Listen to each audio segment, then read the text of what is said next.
कोशिश कर रहे हैं, जैसे एक छोटा सा क्वेश्चन ये दे रहा हूं, आप लोग आंसर करना। ये एक नहीं, दो दो क्वेश्चन देता हूं, दोनों क्वेश्चन एक साथ सॉल्व करो, ठीक है।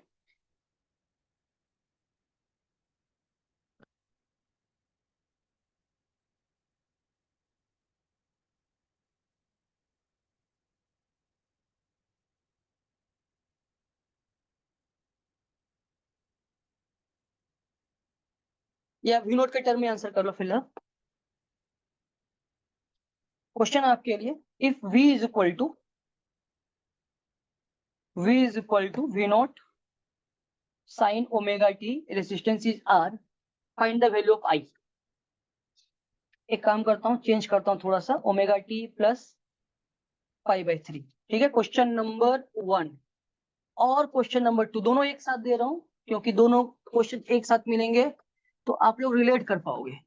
ये रहा हमारा कैपेसिटेंस, ठीक है। और इस बार दे रखा है v equal to V naught sine omega t, same phase है, ठीक है, π/3, capacitance C. Find the value of आई।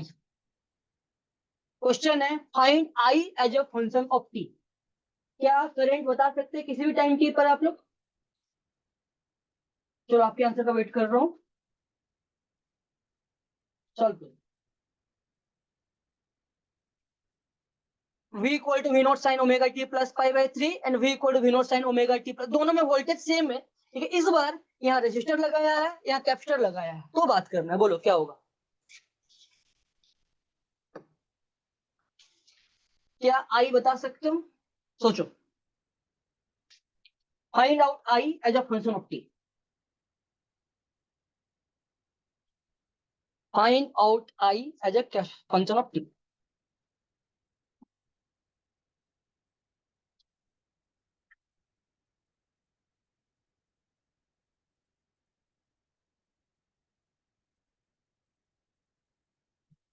किसी का आंसर आ गया हो, किसी का हेल्प चाहिए होगा, हैंड रेज कर सकते हो, बात करूंगा मैं। ये पहला हेल्प करूं क्या मैं? हेल्प करूं? पहला क्वेश्चन, ठीक है, याद कराने के लिए, देखो सब कुछ याद कराने के लिए किया जा रहा है। यहाँ याद करते हैं, याद क्या करते हैं कि जब हमने ये पढ़ा था, ये सब सारी कहानी है, ठीक है। कहानी इन द सेंस की समझने के लिए, एनालिसिस करने के लिए हम लोग इसका यूज करते हैं। क्योंकि क्वेश्चन जैसे लास्ट ईयर नीट के पेपर में बहुत डेप्थ से क्वेश्चन पूछा गया था फिजिक्स में, जब डेप्थ से क्वेश्चन पूछा जाता है उसमें अंडरस्टैंडिंग काम आता है। तो अंडरस्टैंडिंग के लिए हम लोगों ने समझा कि कब क्या हो रहा है, कब मैक्सिमम हो रहा है, मिनिमम हो रहा है। लेकिन इन जनरल बात करूं तो देखो, अगर आप इसे भी समझ रहे हो, ये समझाया गया कि फेज का मतलब क्या है, लेकिन आपको फाइनली जो दिमाग में रखना है, ये अपने आप में सारे का सारा कहानी को एक्सप्लेन कर रहा होता है। ये बता रहा है हमें कि आई नोट और वी नोट कैसे फेज में, जरा कमेंट करो, सेम फेज में डिफरेंट फेज में, जरा कमेंट करो। आई नोट और वी नोट कैसे फेज में है? सेम फेज में है।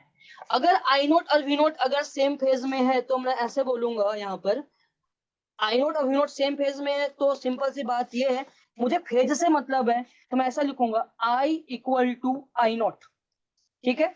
I equal to I naught sine of omega t plus π/3 plus, अब आपको पता है सेम फेज का मतलब कितने डिग्री का फर्क है इनमें, तो 0 डिग्री का फर्क है। 0 मतलब 0 ही होता है, लेकिन लिख दिया है समझाने के लिए यहाँ पर।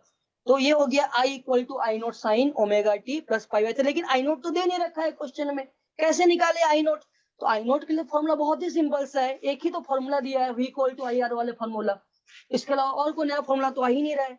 तो क्या लिखेंगे हम लोग? आई नोट इक्वल टू हम लोग यहाँ पर लिख देंगे V naught divide by R, बस हो गया काम हमारा। यहाँ से ये हुआ, इसे उठा के यहाँ रख दो, तो यहाँ से क्या हो जाएगा? आई इक्वल टू हो जाएगा V naught by R sine of omega t plus π/3।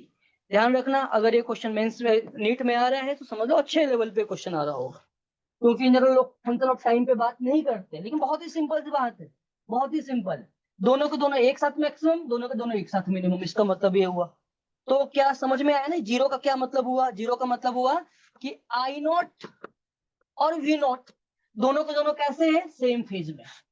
इसका मतलब क्लियर हो चुका है आप लोगों को, सेम फेज का मतलब। क्लियर हो गया सेम फेज का मतलब? अब ये समझ में आ गया है तो यहाँ पर बात करो, हिंट कर रहा हूं मैं, देखो पिछले वाला पेज, ये हिंट है हमारा, यही हिंट है हमारा। अब आगे सॉल्व करो आप लोग। V naught lags I naught by pi by 2, or we can say that I naught lead V naught by pi by 2। V naught I naught से pi by 2 पीछे है, या I naught V naught से pi by 2 आगे है, एक ही बात है ना। चलो ये हिंट है, नेक्स्ट क्वेश्चन का ये हिंट है, सॉल्व करो। ठीक है, हिंट दे रहा हूं मैं, इस बार इस क्वेश्चन को ट्राई करो, क्या होने वाला है, ट्राई कर सकते हैं फिर से? क्या यहाँ भी वही कर दे क्या, v equal to V naught sine omega t plus pi by 3, या कुछ और भी ऐड होगा पाई बाई 3 के साथ में? तो कैसे ऐड होगा, तो देखो मेरे ख्याल से आंसर आ रहा होगा आप लोगों का, चैट का ऑप्शन होगा तो चैट में मैसेज कर सकते हो। अब अगर मैं बोलूं V naught sine omega t plus pi by 3 है, तो आपको पता है कि कैपेसिटेंस के केस में, कैपेसिटेंस के केस में कौन लीड करता है, करंट लीड करता है वी नॉट से, कितने एंगल से, पाई बाई 2 से, या वी नॉट लैग करता है आई नॉट से, कितने पे, पाई बाई 2 से। तो अब ऐसा लिख सकते हैं ना, बनाएंगे डायग्राम, देखो यहाँ पर ये हो गया आई नॉट, ये हो गया वी नॉट। देखो यहाँ पर भी मैंने क्या किया, डायग्राम बनाया, यहाँ पर भी मैंने क्या बनाया, डायग्राम। कौन सा diagram, phasor diagram, phasor diagram नाम होता है इसका, ठीक है, क्योंकि फेज का डायग्राम बना रहे हैं आप लोग। तो फेजर डायग्राम जब आपने यहाँ बनाया, आई नॉट हो गया, ये क्या हो गया हमारा, वी नॉट हो गया। तो अब अगर मैं बात करूं इस केस में, तो देखो हमें क्या दे रखा है, वी नॉट या आई नॉट, तो वी नॉट दे रखा है। वी का बारे में पता है हमें, V naught sine omega t plus pi by 3, समझ में आता है ये। तो आई क्या लिखेंगे, तो आई लिखने के लिए हम लोग लिखेंगे I equal to I naught, I naught लिख लिया, sine of omega t plus pi by 3। आप तो बोलोगे सर ये तो ऊपर वाला ही लिख रहे हैं हम लोग सबके सब, बस वी नोट की जगह आई नोट लिखा है और कुछ भी नहीं नया है। Sign omega t plus pi by 3, यहां तक तो सही था, लेकिन आपको पता है कि ये जो आई नोट है वी नोट से कितना आगे है, आंसर करो कितना आगे है, तो आंसर है पाई बाई 2 आगे है। तो यहाँ पर क्या ऐड करेंगे, जरा कमेंट करो, यहाँ पर ऐड करेंगे पाई बाई 2। समझ में आ गया क्या अब आप लोगों को कि I as a function of t कैसे लिखा जाता है? फंक्शन वर्ड से डरना मत, ठीक है, कई बार मैथ्स का लैंग्वेज यूज करता हूँ मैं तो लोग डर जाते हैं कि तरह क्या यूज कर रहे हैं, फंक्शन ऑफ टी। फंक्शन का मतलब है रिश्ता, कैसा रिश्ता, आई और टाइम के बीच का रिश्ता। समझ में आ गया नहीं? तो v equal to V naught sine omega t plus pi by 3, I भी टी के टर्म में लिखे हैं आपके लिए, कोई बड़ी बात नहीं है, पाई बाई 2 ऐड कर दिया बस। तो कैपेसिटेंस को भी मैं ऐड करूं या रेसिस्टर को ऐड करूं, रेसिस्टर को ऐड कर दिया जाएगा इसी के साथ, कोई डाउट नहीं है आप लोगों को। वो आपका कैपेसिटेंस को ऐड कर दिया जाए, कोई डाउट नहीं है। हाँ अब अलग बात है कि आई नोट क्या है यहाँ पर, आई नोट इक्वल टू, यहाँ तो सब सिंपल सा फॉर्मूला हमें याद था। फॉर्मूला क्या था, वी नोट बाई आर था। क्या यहाँ फॉर्मूला याद है? तो बिल्कुल हमने फॉर्मूला देखा है यहाँ पर भी, देखो, तो दोबारा लिख देता हूँ, कोई बात नहीं। तो आई नोट इक्वल टू क्या होगा, आई नोट इक्वल टू हो जाएगा वी नोट बाई आर, नहीं आर नहीं, आर यहाँ था, यहाँ क्या होता है, V naught by XC. XC क्या होता है, तो एक्सी के बारे में पता है, एक्सी इक्वल टू होता है 1 डिवाइड बाई ओमेगा सी। देखो कुछ कुछ फॉर्मूले हैं, कहाँ से आया डेराइव तो ऑलरेडी हमने कर ही रखा है, ठीक है, लेकिन याद रखो फॉर्मूला डायरेक्टली काम आता है। देखो आई नोट भी पता है हमें, नाम भी है क्या इसका, बिल्कुल नाम भी है, इसका नाम होता है कैपेसिटिव रिएक्टेंस।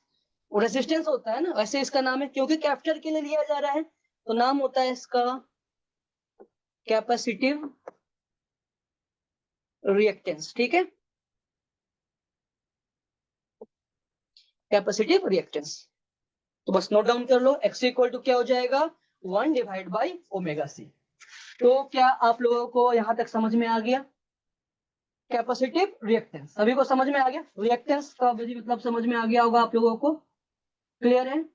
बढ़ जाऊं आगे, ठीक है। तो अगर आप लोग को ये समझ में आ गया, रेजिस्टर को जोड़ा गया, समझ में आया सर, दोनों के दोनों एक साथ, आई भी वी भी, कैपेसिटेंस को जोड़ा गया तो भी समझ में आया, अगर आई ऐसा तो वी कैसा, ऐसा, समझ में आ गया। आई और बी के बीच का एंगल कितना, 90 डिग्री। कौन लीड करता है, करंट लीड करता है। कौन लैग है, पोटेंशियल लैग है।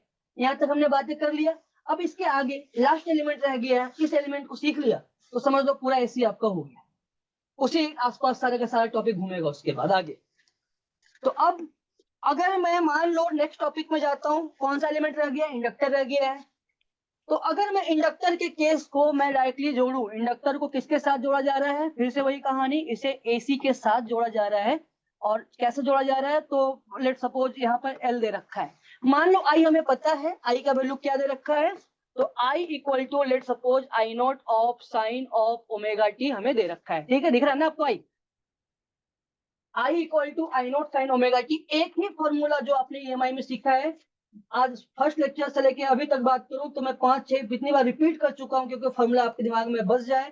फॉर्मूला क्या हुआ करता था, बार बार रिपीट कर रहा हूं, तो v इक्वल टू क्या होता था, formula L times d I by d t. याद आया क्या फॉर्मूला, तो v equal to L times d I by d t, ये होता है किसके अक्रॉस पोटेंशियल डिफरेंस, तो यह है इंडक्टर के across potential difference, that is equal to L times d I by d t.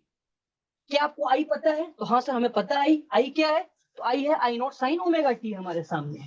तो अगर VL equal to L times d I by d t अगर आपने लिखा है, तो देखो VL इक्वल टू मैं सब लिख सकता हूँ क्या, जब देखना L टाइम्स डिफरेंशिएशन ऑफ ए, देखो इसके आगे यहाँ तक फिजिक्स था हमारा, इसके आगे मैं क्या सॉल्व कर रहा हूँ, मैथ सॉल्व कर रहा हूँ। अब मैथ में बड़े बड़े फंक्शन को सॉल्व कर रहा हूँ, नहीं, मैथ में सिंपल डिफरेंशिएशन इंटीग्रेशन सॉल्व किया जा रहा है बस, सिंपल। तो सिंपल डिफरेंशिएशन मतलब क्या, साइन का डिफरेंशिएशन। तो मैथ्स की वजह से कोई डर बना के रखा हुआ है कि सर मैथ्स आ गया, क्या करें हम लोग, तो ध्यान रखो, बहुत ही सिंपल सिंपल डिफरेंशिएशन इंटीग्रेशन सीख भी लोगे ना, उससे हमारा काम हो जाता है। मेनली फिजिक्स में 90% ऑफ चांस है कि फिजिक्स में डिफिकल्ट मैथ्स नहीं पूछा जाता है। तो मैथ्स की वजह से डर मत बनाना, अगर कोई बना रखा है तो दिमाग से निकाल दो, क्योंकि उनको टफ पूछते ही नहीं है, कभी नहीं पूछते वो लोग, इजी पूछते हैं, चाहे बोर्ड हो, चाहे मेंस हो, चाहे नीट हो। एडवांस में कभी कभी पूछ लेते हैं, ठीक है, लेकिन बहुत ज्यादा भी नहीं पूछते। तो VL equal to L times d I by d t, तो ये हो गया I naught of sine of omega t d t. अगर पिछले वाले में सीख रखा था साइन का डिफरेंशिएशन, तो बता दो क्या होता है साइन का डिफरेंशिएशन, तो मैं लिख दूं क्या, VL equal to I naught तो बाहर चला जाएगा, I naught into L, sine का डिफरेंशिएशन क्या हो जाएगा, कॉस, और क्योंकि ओमेगा यहाँ कांस्टेंट मल्टीप्लाई है अंदर, तो बाहर जाएगा, तो क्या हो जाएगा ओमेगा इनटू क्या हो जाएगा जरा बता दो, ये हो जाएगा साइन का डिफरेंशिएशन कॉस। याद है ना, लास्ट में बात किया था, हो गया काम खत्म हमारा, यहीं पर तक था, कॉस ओमेगा टी हो गया आंसर, देखो सिंगल स्टेप। अब VL की बात करूंगा, अब इसके आगे हम लोग अरेंज कर रहे हैं, क्यों, क्योंकि हमें याद करने में आसानी हो, यहाँ तक किया वो भी सही है, कोई डाउट नहीं, ये भी सही है, लेकिन फिर भी और आसान करने के लिए आगे इसे ऐसा लिखते हैं, देखो VL equal to I naught into something, I naught into R होता है, समझ में आता है, आई नॉट इंटू एक्सी होता है, तो भी हमें समझ में आता है। इसी तरीके से इस ओमेगा एल का नाम एक्सी नहीं बोलेंगे, क्योंकि सी कैप्शंस के लिए था, ये हम लोग क्या लिखेंगे, एक्स एल, समझ में आया ना। तो I naught x L cos of omega t, I का value I naught sine omega t, VL का value I naught XL cos of omega t. क्योंकि यहाँ साइन है, यहाँ कॉस है, कंपेयर करना अच्छा नहीं लग रहा है दोनों को, तो हम लोग एक काम करते हैं, दोनों को एक ही तरीके में लाने की कोशिश करते हैं, साइन के टर्म में या कॉस के टर्म, आपकी इच्छा, क्योंकि बार बार साइन में काम कर रहे तो साइन में कन्वर्ट कर देते हैं। अगर मैं साइन में कन्वर्ट करूंगा तो VL इक्वल टू क्या लिखोगे, आई नॉट एक्सएल को नाम दे देते हैं, आई नॉट एक्सएल को नाम दे देते हैं, क्या नाम दे दे इसका, वी नॉट। तो VL equal to V naught L cos omega t को क्या लिखोगे आप लोग, sine of omega t plus pi by 2। समझ में आ गया क्या, सिंपल सी कहानी। तो VL equal to V naught L sine of omega t plus pi by 2। अब आप लोग आंसर करो। अब देखो ये तो मैथ्स था, यहां से यहां से यहां से यहां से यहां तक जब गए, ये तो बीच का मैथ्स था। जो काम की चीज है उस पर बात करते हैं, काम की चीज मतलब फेजर, फेज। आपको दिख रहा है ये आई नॉट साइन ओमेगा टी, यानी आई को देख रहे हो आप साइन ओमेगा टी के साथ में, और वी को कैसे देख रहे हो, तो ओमेगा टी प्लस, प्लस क्या है, आंसर करो पाई बाई 2। अब आप लोग बोलो कौन आगे है, ये वी आगे है या आई आगे, जब दोनों को देखकर बोलो कौन आगे है, आई आगे या वी आगे, बोलो कौन आगे है, दिख रहा है ना आप लोगों को, कौन आगे है, वी आगे है हमारा, दिख गया। तो अब अगर मैं फेजर बनाऊं, अगर मैं फेजर बनाऊं तो मान लो कि मैंने आई को ऐसे दिखा रखा है, आई नोट बोल देता हूं, ठीक है। अगर मैं आई नोट को ऐसे दिखा रखा है, तो वी नोट किधर होगा, ऊपर या नीचे, पीछे वाले का याद करो तो देखो यहाँ पर कैसा था, पीछे था यानी लैग था। यहाँ पर वी नोट कैसा होगा, वी नोट एल किधर होगा, ऊपर होगा नीचे होगा, ऊपर होगा। देखो तो इस केस में हम लोग क्या बोलेंगे, हम लोग बोलेंगे वी नोट लीड, लीड मतलब आगे, आई नोट बाई, π/2। समझ में आ गया क्या? तो ये था हमारा एसी। कितनों को एसी का बेसिक समझ में आ गया? बाकी तो कोई इन्हीं चीजों को यूज करूंगा मैं, बाकी कुछ है ही नहीं टॉपिक में। तीन को क्लब करें, नाम दे दूंगा ना एलसीआर सर्किट, डराने के लिए नाम दूंगा सिर्फ, कोई टॉपिक नहीं है एलसीआर। एक बार इधर सीख लिया तो समझो सब कुछ सीख लिया। एल अलग से समझ में आता है, अगर मैं रेसिस्टेंस को अलग से जोड़ूं तो समझ में आया, कैपेसिटेंस को अलग से जोड़ूं तो समझ में आया, इंडक्टेंस को अलग से छोड़ो तो भी समझ में आया। तो जब तीनों को एक साथ जोड़ो, किसी दो को एक साथ जोड़ो, किसी दो का अलग अलग, कितने जितने भी कॉम्बिनेशन बना सको आप लोग, कोई फर्क नहीं पड़ता। सॉल्व करने का तरीका बिल्कुल ऐसे ही रहने वाला है, फेजर से ज्वाइन करेंगे, सॉल्व करेंगे हम लोग। तो देखो ये V0 L हो गया, ये हो गया I0 हो गया, बस इसे दिमाग में रख लो तो हमारा काम पूरा का पूरा हो जाएगा कि कौन लीड में है और कौन लैग में है। समझ में आ गया क्या आप लोगों को? डेरिवेशन आपके सामने है, ये मैथ्स है, मैथ डरना नहीं है, सिर्फ साइन का डिफरेंशिएशन किया है और कुछ भी नहीं है। अगर किसी को प्रॉब्लम हो भी रहा होगा मैथ्स में, क्योंकि मेडिकल स्टूडेंट भी होंगे आप में से कई सारे, तो अगर किसी को दिक्कत हो रहा होगा तो कोई बात दिमाग में रख लो, साइन का कॉस होता है, क्योंकि 11th की स्टार्टिंग में बेसिक मैथ्स पढ़ते थे आप लोग। ठीक है, तो समझ में आ चुका है तो बढ़िया हुआ, आगे क्लियर है यहाँ तक। तो प्योरली कैपेसिटिव सर्किट भी समझ में आ गया, और प्योरली इंडक्टिव सर्किट यानी इंडक्टेंस जहाँ लगा रखा है वो भी आप लोगों को क्लियर हो चुका होगा कि यहाँ देखो आंसर क्या आ रहा है। तो यहाँ तक अगर आ चुका है तो मैं आगे बढ़ता हूँ, बढ़ जाऊँ आगे, बढ़ जाऊँ आगे। तो देखो आगे बात करता हूँ, ठीक है। किसी को कोई डाउट हो इन तीनों में तो मुझसे बात कर सकता है, चैट मैसेज करो, मैं आपका चैट देख रहा हूँ। ठीक है, किसी को कोई प्रॉब्लम हो रहा हो?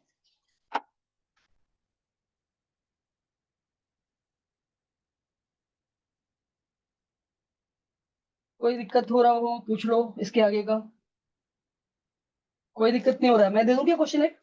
तो ठीक है, इस बार मैं चाहूंगा यार आप में से हर कोई आंसर निकाल लो, अच्छा लगेगा मुझे अगर आप में से हर कोई। ठीक है, याद रखना एक्सेल, एक्सेल इक्वल टू यहाँ पर क्या होता है बस इसे दिमाग में रखो, वेयर एक्सेल इक्वल टू, लिख दे रहा हूँ काम आएगा, XL equal to omega L. ठीक है, एक्सेल का नाम क्या हो जाएगा? इससे पीछे वाले का नाम क्या था? कैपेसिटिव रिएक्टेंस, कैपेसिटिव रिएक्टेंस था क्योंकि कैपेसिटर था। तो इसका नाम क्या दोगे जरा कमेंट करो, इसका नाम होगा इंडक्टिव, यानी क्योंकि इंडक्टेंस है, इंडक्टिव रिएक्टेंस। ठीक है, नोट डाउन कर लेना, यूनिट सबका ओम होता है। ठीक है, रिएक्टेंस रेजिस्टेंस की तरह ही काम कर रहा है। तो यहां तक समझ में अगर आपको आ गया हो तो एक छोटा सा क्वेश्चन है, इस बार मैं चाहूंगा आप में से हर कोई आंसर करो, सॉल्व करो। आपको पता चल गया है ये डायग्राम को कौन लीड कर रहा है कौन लैग कर रहा है। वेरिएबल के टर्म में क्वेश्चन दे रहा हूं, लेट सपोज मैं ऐसा बोलूं कि v equal to V0 sine of omega t plus π/2 है। ठीक है, इफ या π/2 ना लेकर कोई स्टैंडर्ड लेता हूं ऐसे ही, रुक जाओ।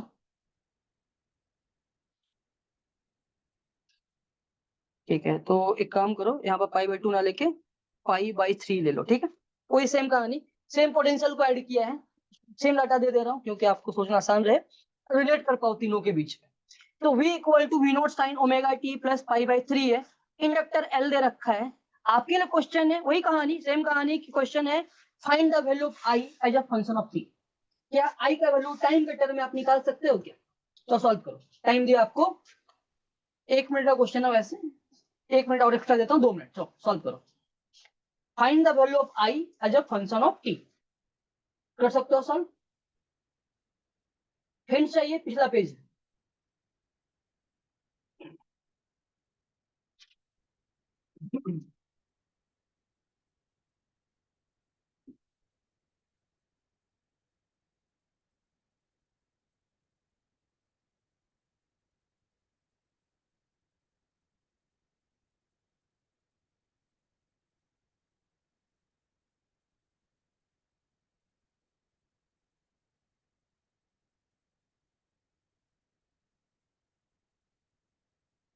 आपके आंसर के इंतजार में,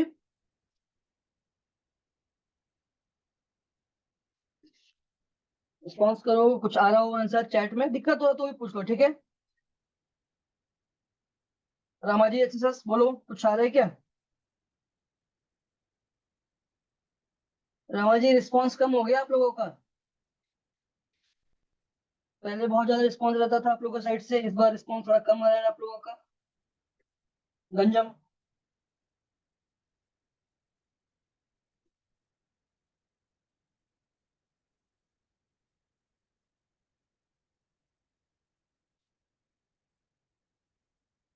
ठीक है, जयपुर वाले गवर्नमेंट वुमेन्स एचएसएस जयपुर में कल डिस्कनेक्ट हो गए थे बीच में।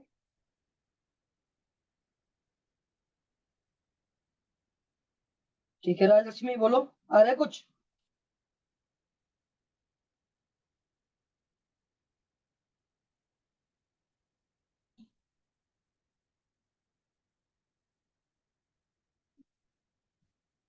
रियलमी C2 आ रहा है कुछ आंसर?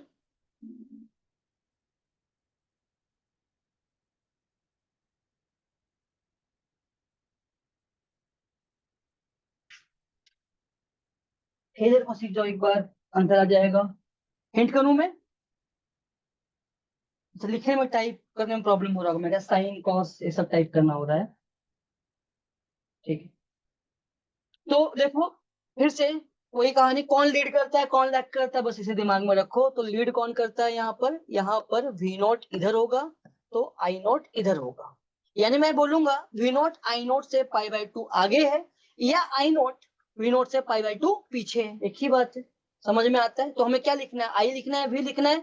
तो क्वेश्चन के हिसाब से आपसे पूछा गया है what is the value of I as a function of time t, t के टर्म में बताना है आपको। तो अगर मैं आई लिखूंगा तो आई इक्वल टू क्या हो जाएगा, आई इक्वल टू हो जाएगा I naught sine of, same formula लिखेंगे, sine of omega t plus π/3। ये तो लग रहा है ऐसा सब कुछ सेम है, सिर्फ वी नोट की जगह आई नोट कर दिया और कुछ भी चेंज नहीं किया। लेकिन आप बताओ I equal to I naught sine omega t plus π/3 है। अब आप देखो ये आई नोट इस वी नोट से पीछे है या आगे है?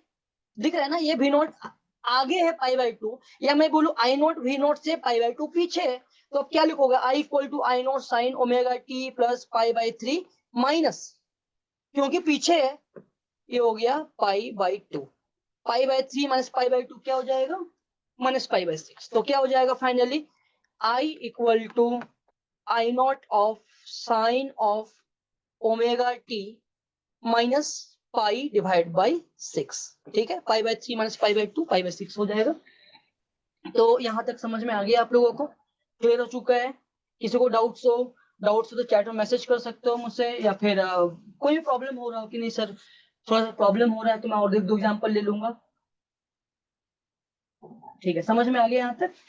ये चैट देख रहा हूँ आप लोगों का, वैसे अगर किसी को प्रॉब्लम हो रहा हो। ठीक है, बहुत बढ़िया, इस बार आंसर। हाँ, अब तो बोल रहे सर कि सर यहाँ तो आई नोट लिखा, आई नोट तो हमें पता ही नहीं है, तो अपने मन से नाम दिया आई नोट तो हमें पता नहीं था। बहुत बढ़िया, तो यहाँ से क्या बोला जा रहा है, आई नोट क्या है? तो आई नोट क्या है, तो आई नोट है V naught divide by, comment करो एक्सेल।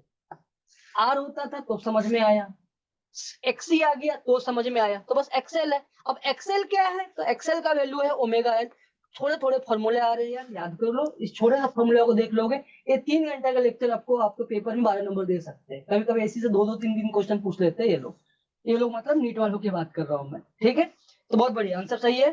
तो I naught equal to V naught by XL, और एक्सेल का वैल्यू क्या हो जाएगा, ओमेगा एल हो जाएगा। तो एल को ऐड करना भी आपको समझ में आ गया, क्लियर है? तो फाइनली इन तीनों को एक साथ कंपाइल करते हैं, कंपाइल मतलब तीनों को एक साथ एक जगह लिख लेते हैं, जो काम की चीजें उसे याद रख लेते हैं। तो क्या क्या याद करने वाली चीजें हैं, इस टेबल को देख लेना, इस टेबल को देख कर चले जाओ एग्जाम में, 100% के क्वेश्चन होंगे आपसे, लेकिन थोड़ा प्रैक्टिस रखना होगा आपको उसके लिए। तो अब अगर मैं बोलूंगा, पहले रेजिस्टर के साथ जोड़ा गया, फिर कैपेसिटर के साथ जोड़ा गया, फिर एल के साथ जोड़ा गया। तो जब रेजिस्टर कैपेसिटर और एल के साथ जब जोड़ा गया, तो बस मैं आपको क्या करा रहा हूँ, टेबल याद करा रहा हूँ। टेबल कैसे याद करा रहा हूँ, याद करा रहा हूँ मतलब जो लिखा है, जो पढ़ा है हम लोगों ने अभी कुछ देर पहले, उसे ही लिख रहा हूं मैं। तो क्या पढ़ा है, आर के साथ बात किया जाए तो आई नोट और वी नोट दोनों के दोनों कैसे रहते हैं, सेम फेज में रहते हैं। याद रहेगा ना आप लोगों को, डायग्राम याद रख लो, काम हो जाएगा हमारा। ठीक है, आई नोट और वी नोट कैसे रहते हैं, सेम एंगल में होते हैं। अच्छा, आई नोट वी नोट का सेम होना का मतलब ये हुआ कि सिंपल सी बात, रेजिस्टर कैसा रहेगा, तो रेजिस्टर आगे रहता है, ये बात समझ में आ गई आपको, क्लियर हो चुका है? रेजिस्टर कैसा रहेगा, तो रेजिस्टर कुछ ऐसा रहता है, क्लियर हो चुका है? रेजिस्टर समझ में आ गया? अब अगर मैं कैपेसिटेंस के बारे में बात करूंगा, कैपेसिटेंस के बारे में, तो आपको पता है आई नोट रहेगा कुछ ऐसा, तो वी नोट रहेगा कुछ पीछे, याद करो लैग होता है।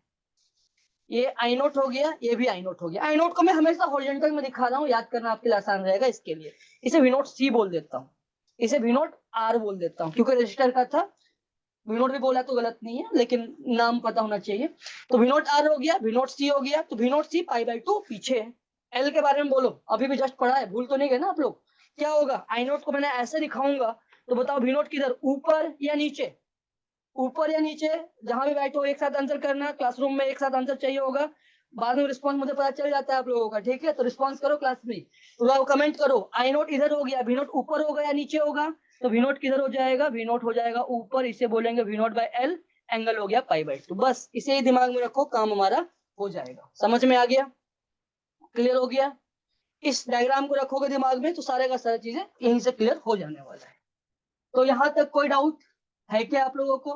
क्लियर है? तो आगे बढ़ता हूं। देखो, अब हम लोगों ने आर को अलग से सीख लिया, ये भी क्लियर है, आर कैसे अलग से करेंगे, सी कैसे अलग से करेंगे, एल अलग से कैसे करेंगे। तो अब आगे, आगे मतलब कहाँ? तो हम लोग बोलेंगे नहीं सर, अब हम लोग ऐसा नहीं करेंगे, आर को अलग, एल को अलग, सी को अलग। हम इससे भी आगे बढ़कर जो हम लोग बात करेंगे, वो बात करेंगे एल सी आर, यानी एक ही बार तीनों की बात कर लेते हैं, आसान रहेगा। देखो, एल सी आर इन कहाँ करेंगे, कमेंट करो, एल सी आर इन ए सी, यानी एल सी आर को ए सी के साथ जोड़ा जाए तो क्या होगा, इसकी बात की जा रही है। समझ में आ गया? तो अगर एलसीआर को एसी के साथ जोड़ेंगे तो देखो कुछ ऐसा है, एल हो गया, ये सी हो गया, ये आर हो गया। सभी को समझ में आ गया? एल हो गया, सी हो गया, आर हो गया। और यहाँ पर अगर मैं बात करेंगे तो हम लोगों ने क्या किया, इसे एसी सोर्स के साथ जोड़ दिया, कुछ ऐसा। एसी कितना, तो आपको पता है एसी का वैल्यू समथिंग कुछ भी रहा होगा, मैं बोल देता हूँ v इक्वल टू समथिंग रहा होगा, let suppose v naught of sine of omega T, कुछ ऐसा रहा होगा, मान लेता हूँ, ठीक है? v equal to v naught of sine of omega t रहा होगा, क्योंकि अब आप देखो यहाँ पर एक ही ब्रांच है, जो भी करंट आया होगा, जो भी करंट यहाँ पर आया होगा, वो क्या हो रहा होगा कि यहाँ से करंट आई आया, तो किसी भी टाइम टी पे यहाँ यहाँ यहाँ यहाँ यहाँ करंट गया गया गया गया, तो दिख रहा होगा अगर कोई भी करंट है तो वो करंट इस एल पर, वही करंट सी पर, वही करंट आर पर। तो इन तीनों में कॉमन क्या है, इन तीनों में कॉमन कौन है, करंट। अगर आपने सीरीज में ऐड कर रखा है तो ऑब्वियस सी बात, करंट के पास तो दूसरा रास्ता तो है नहीं कि रास्ता भटक के किसी और रास्ते में चला जाए। अगर सिंगल रास्ता है, सिंगल पाथ है इसके पास, तो ऑब्वियस बात करंट इसी रास्ते में जा रहा होगा, एलसीआर में ही जा रहा होगा हमारा कंटिन्यूअसली। तो जब करंट यहाँ से यहाँ से यहाँ से जा रहा होगा, पहले एल गया, फिर सी गया, फिर आर गया, अगर ऐसा गया है तो हम लोग इसे कैसे सॉल्व करें सर? तो सॉल्व करने का तरीका बहुत ही सिंपल, वही कहानी जो आप लोग ओम्स लॉ में पढ़ा करते थे, in a close loop. In a close loop, close loop में क्या होता है, तो क्लोज लूप में total potential difference is zero. याद आया क्या? Ohm's law, Ohm's law, in a close loop total potential difference is zero. तो मान लेते हैं कि इसके अक्रॉस पोटेंशियल ड्रॉप कितने का आया होगा, ये VL का आया होगा। मान लो इसके अक्रॉस कितना आया होगा, ये आया होगा VC का आया होगा। ये एक काम करते हैं इस बार, क्योंकि करंट सेम है तो आई से भी कर सकते हैं, बट करंट सेम है तो काम करते हैं करंट को ही सेम मान लेते हैं। तो आई का वैल्यू क्या लिख लेते हैं, I equal to I naught of sine of omega t, ठीक है? कोई बड़ी बात नहीं है, v को भी चाहो तो कन्वर्ट कर सकते हैं, इजी करने के लिए कर रहा हूँ बस क्वेश्चंस को। तो मान लेते हैं I equal to I naught sine omega t है। आपको पता है कि टोटल कैसा रहने वाला है, सेम रहने वाला है। तो ये VL हो गया, ये VC हो गया, और रेजिस्टेंस के क्रॉस क्या है, मैं बोलूंगा लेट सपोज ये VR है। VL इंडक्टर के cross potential difference, VC capacitor के cross potential difference, resistor VC VR resistor के क्रॉस पोटेंशियल डिफरेंस, और मैं मान लेता हूँ कि लेट सपोज ये V है। समझ में आ गया? V बोल भी दो, V तो समझ में आ गया होगा आप लोगों को, क्लियर है? अच्छा, सिर्फ इंडक्टर होता, सिर्फ इंडक्टर होता, फेजर कैसा दिखाई देता? सिर्फ इंडक्टर होता तो फेजर दिखाई देता कुछ ऐसा, आई नोट इधर, आई नोट इधर, VL इधर। ये किसके लिए है? सिर्फ इंडक्टर के लिए। याद आया? रिविजन करा रहा हूं बस, और कुछ भी नहीं। इसके बाद सिर्फ कैपेसिटेंस होता तो कैसा दिखाई देता, आई नोट इधर होता और VC इधर होता, या V नोट C इधर होता है, वी नोट L बोल देता हूँ। समझ में आया? सिर्फ रेजिस्टर होता तो कैसा होता, ये तो सबसे आसान है, जिस तरफ आई नोट उसी तरफ वी नोट आर। सही लिखा है ना, देख लो सही लिखा है, ये जस्ट सीखा है उसे अप्लाई कर रहे हैं हम लोग। तो अगर मुझे यहाँ पर इस क्लोज लूप में घूमना पड़े तो मैं क्या बोलूंगा, जो सोर्स का पोटेंशियल है, जो सोर्स का पोटेंशियल है V, वो किसके बराबर होगा, तो V इक्वल टू VL प्लस VC प्लस VR। क्लोज लूप में डेल्टा भी 0 होता है, तो V इक्वल टू क्या लिखोगे, VL प्लस VC प्लस VR। सभी को समझ में आ गया, V इक्वल टू क्या हो जाएगा, VL प्लस VC प्लस VR। ये ऐसा लिख दूं क्या मैं, V इक्वल टू VL के बारे में अभी भी लिखना सीखा था हम लोगों ने। अगर I equal to I naught sine omega t है तो देखो VL लीड कर रहा है लैग कर रहा है, आंसर करो, लीड कर रहा है लैग कर रहा है, बोल भी दो, लीड कर रहा है लैग कर रहा है, लीड कर रहा है। तो कितना लीड कर रहा है, तो मैं लिखूंगा V naught L sine of omega t plus pi by 2। सही लिखा है ना VL, सिर्फ VL का फॉर्मूला लिखा है और कुछ भी नहीं है। VL का formula V naught L sine of omega t plus pi by 2। ठीक है, VC के बारे में बात करते हैं। VC के बारे में देखो, आई नोट पता है आपको, अब V नॉट L फॉर्मूला पता है, नहीं लिख रहा हूँ फॉर्मूला डायरेक्टली, लेकिन याद है ना, बार बार प्रैक्टिस किया है। V naught L equal to क्या होगा, तो V naught L equal to हो जाएगा I naught into XL। XL का वैल्यू क्या हो जाएगा, तो XL का वैल्यू क्या होता है, याद है ना आपको, XL का वैल्यू क्या होता है, ओमेगा L। सिमिलरली अगर मैं कैपेसिटेंस के बारे में बात करूंगा तो कैपेसिटेंस में क्या लिखोगे, सेम फॉर्मूला, फॉर्मूला क्या है, V naught C sine of omega t. अब यहां पर बोलो आप, कैपेसिटेंस में, कैपेसिटेंस में ये क्या होता है, लीड करता है लैग करता है, प्लस पाई बाई 2 या माइनस पाई बाई 2। डाउट हो रहा है, 2 पेज पीछे पलट कर देख लो, दिख जाएगा आपको। क्या होता है, लीड करता है लैग करता है, लैग करता है, कितने का लैग करता है, पाई बाई 2 का करता है, यानी ये पाई बाई 2 पीछे है। अगर पीछे है तो साइन ओमेगा टी माइनस क्या हो जाएगा, पाई बाई 2। समझ में आ गया, VL भी समझ में आया आपको, VC भी समझ में आया। अब बात हो रही है रेजिस्टर के बारे में।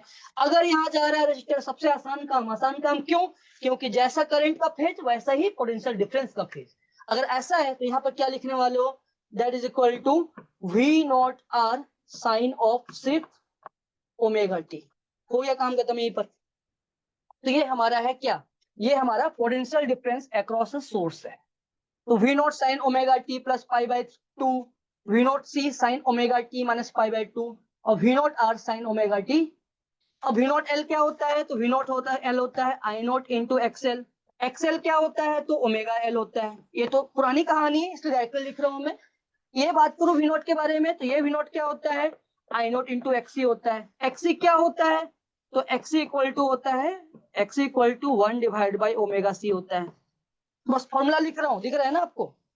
सिमिलरली V नॉट R क्या होता है, I naught R R I naught R होता है। R क्या होता है, R ही होता है, R के लिए कोई फॉर्मूला याद नहीं है, वही डायरेक्टली फॉर्मूला है जो R रोयल भाई है, जो सीखा था आपने इलेक्ट्रिक करंट में, वही आ रहे हैं यहाँ पर। तो सभी को यहाँ तक समझ में आ गया होगा, आप लोगों को क्लियर हो चुका है। V इक्वल टू बस इन तीनों का एडिशन है। लेकिन प्रॉब्लम यहाँ से स्टार्ट होता है, स्टार्ट ये होता है कि सर ये तो मैं समझ में आ गया, फंक्शन लिखना था, यहाँ प्लस करना है, यहाँ माइनस करना है, यहाँ कुछ नहीं करना है, लेकिन ऐड कैसे करें, ऐड करने में बहुत डिफिकल्ट सा लग रहा है, ना डिफिकल्ट सा ऐड करना, कि sine omega t plus something sine A plus B sine A minus B sine, इसे ऐड करना थोड़ा सा मैथ्स में अगर सॉल्व करना चाहो तो पूरा का पूरा ट्रिग्नोमेट्री लग जाएगा तो सॉल्व करने के लिए। तो क्या सॉल्व करने का कोई आसान तरीका भी है क्या इसे, तो आंसर है हाँ। इसे अगर आप सॉल्व करोगे, अब मैं रिजल्ट लिखा रहा हूं, क्योंकि आपको पता चल गया कि साइन ट्रिगोनोमेट्रिक फंक्शन है, ट्रिगोनोमेट्री है, सॉल्व करने के लिए मैथ्स यूज होगा। इसे सॉल्व करने का तरीका क्या हो सकता है, ऐड करने, यानी यहां तक हमारा फिजिक्स था, इसके आगे का मैथ सिखा रहा हूं मैं, कैसे इसे ऐड किया जाए। तो इसे ऐड करने का तरीका क्या होता है, या फाइनली अगर मैं बात करूंगा, इसे अगर आप ऐड करोगे, इसे अगर आप ऐड करोगे तो जो आपको फाइनल आंसर देखने को मिलता है वो कुछ ऐसा मिलता है, देखो V equal to V naught, V equal to V naught of sine of omega t plus 5।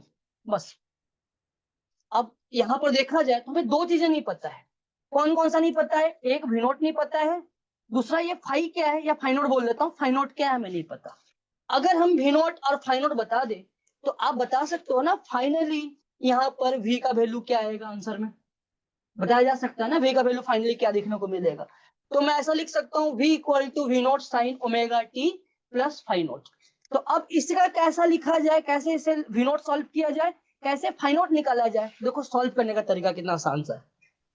We note यानी मैं आपको फाइनल आंसर ऐसा दिखाई देगा, ये समझ में आ गया। अब ये बता रहा हूँ कि वी नोट क्या है और फाई नोट क्या है। फाई नोट मतलब नाम से डरना मत, अपने नाम पर रख लो, फर्क नहीं पड़ता, बस स्टैंडर्ड नेम है इसलिए यूज कर रहा हूँ।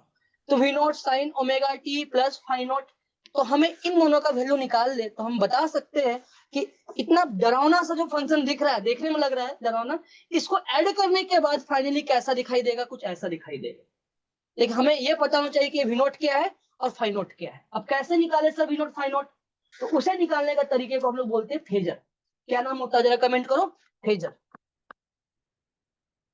ठीक, अब फेजर कैसे, अब आपको पता है, फिर से रिपीट करा देता हूं, लेकिन इस बार तेजी से रिपीट करूंगा, आंसर तेजी से चाहिए होगा। अगर इधर आई नोट है, इधर वी नोट आर है, अगर इस तरफ आई नोट है तो नीचे की ओर वी नोट सी है, और अगर इस तरफ आई नोट है तो ऊपर की ओर कौन है, वी नोट एल है। सही है ना, देख लो यही फेजर था, रिवीजन करा रहा था, समझ में आया। तो मैं ऐसा बोलूंगा कि मान लेते हैं कि यहाँ पर रेसिस्टेंस आर है, आर मतलब करंट के डायरेक्शन में, ठीक है। वी नोट सी मतलब कौन, तो वी नोट सी का मतलब हो गया, मैं बोलूंगा कि लेट सपोज एक्सी है, और वी नोट एल कौन, तो मैं बोलूंगा वी नोट एल ऊपर की ओर कौन है, जरा कमेंट करो, एक्सएल है।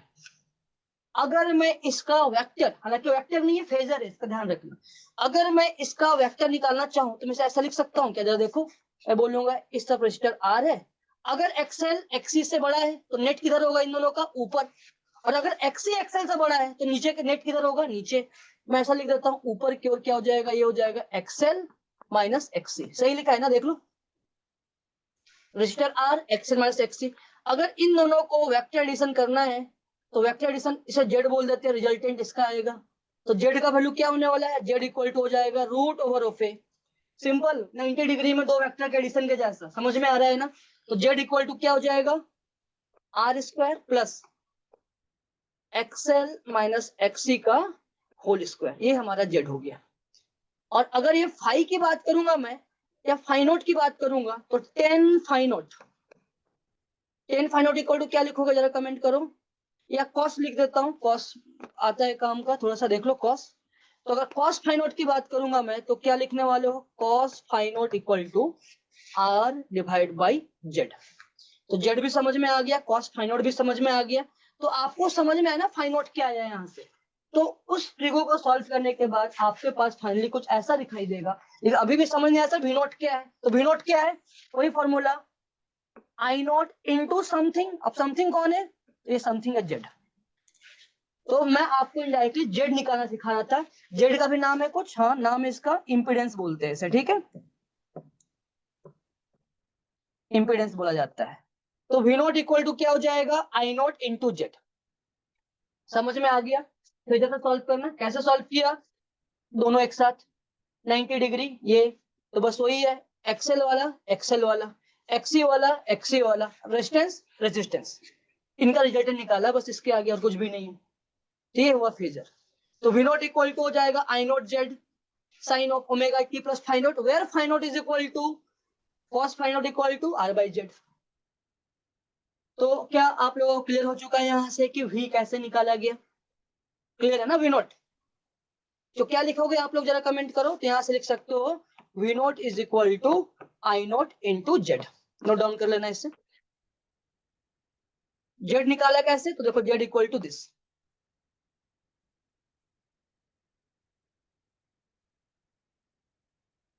ठीक है। तो समझ में आ चुका है यहाँ तक, क्लियर हो गया आप लोग एसी, यही एसी है, अल्टरनेटिंग करंट।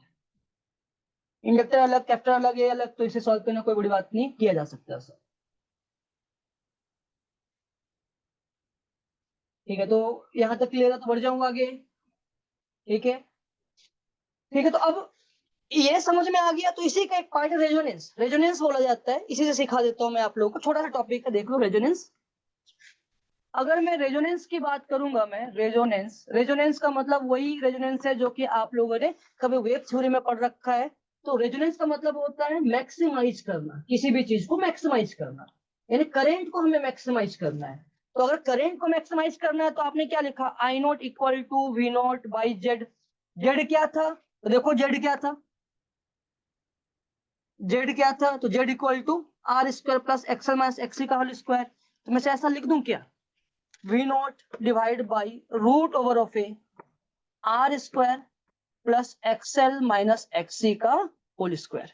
अब इस आई नोट को भी मैक्सिमाइज करना है हमें, तो आई नोट को मैक्सिमाइज करना कब होगा मैक्सिमम, आई नोट मैक्सिमम तब होगा जब जेड का वैल्यू क्या रहने वाला है, मिनिमम होने वाला है। अब जेड का मिनिमम कब होगा, जब एक्सएल इक्वल टू क्या हो जाएगा, एक्सी हो जाएगा। सोचो अगर एक्सएल एक्सी बराबर हो जाए तो क्वांटिटी जीरो हो गया, अगर ये क्वांटिटी जीरो हुआ तो जेड मिनिमम हुआ। अगर जेड मिनिमम हो गया तो आई नोट का वैल्यू क्या होने वाला है, जरा कमेंट करो, मैक्सिमम होने वाला है। तो इस कंडीशन को नाम दिया जाता है एक्सएल इक्वल टू एक्सी करना। इसी कंडीशन को हम लोग बोलते हैं रेजोनेंस बोला जाता है। तो रेजोनेंस भी आपको इस टॉपिक से समझ में आ रहा है ना, मेन मुद्दे की बात ये था। इसके आगे तो क्वेश्चन है हमारे, क्वेश्चन मतलब कि जो आप ऑलरेडी कर रहे थे कुछ देर पहले, कि जब एल दिया है तो क्या होगा, कैप्टन को ऐड किया तो क्या होगा, तीनों को ऐड किया तो भी कोई बड़ी बात नहीं है, बस इसे ऐड कर दो वेरिएबल के टर्म में, देख लो आर एक्सएल एक्सी। तो क्या यहाँ तक क्लियर हो चुका है आप लोगों को? ठीक है, तो आज का लेक्चर यहीं तक रहने देता हूँ मैं आप लोगों का। नेक्स्ट लेक्चर से हम लोग आगे बात कर रहे होंगे, आगे मतलब जब भी आगे बात कर रहे होंगे आप लोग एसी जनरेटर के बारे में बात करोगे, एसी जनरेटर के बारे में बात करोगे कि जो हमने सीखा था कि जनरेट होता है। याद करो बारिश का एग्जाम्पल दिया था आप लोगों को कि कितने ड्रॉप्स आ रहे हैं अंदर। तो नेक्स्ट लेक्चर में इन्हीं चीजों को आप आगे कंटिन्यू कर रहे होगे और सीख रहे होगे कि कैसे जनरेट किया जाता है, एसी जनरेटर कैसे काम करता है, इन सब चैप्टर को आगे देख रहे होगे। ठीक है, तो आज का लेक्चर, किसी को डाउट्स है, वैसे किसी का भी डाउट हो पूछ लो, अगर कुछ डाउट्स हो रहा हो तो चैट कर सकते हो, चैट में मैसेज कर सकते हो। बाकी लोग मिलता हूँ मैं आप लोगों से नेक्स्ट लेक्चर में, और किन्हीं को भी डाउट्स होगा तो मैसेज करो, मैं देख रहा हूँ, बाकी लोग जा सकते हैं। मिलता हूँ मैं आप लोगों से।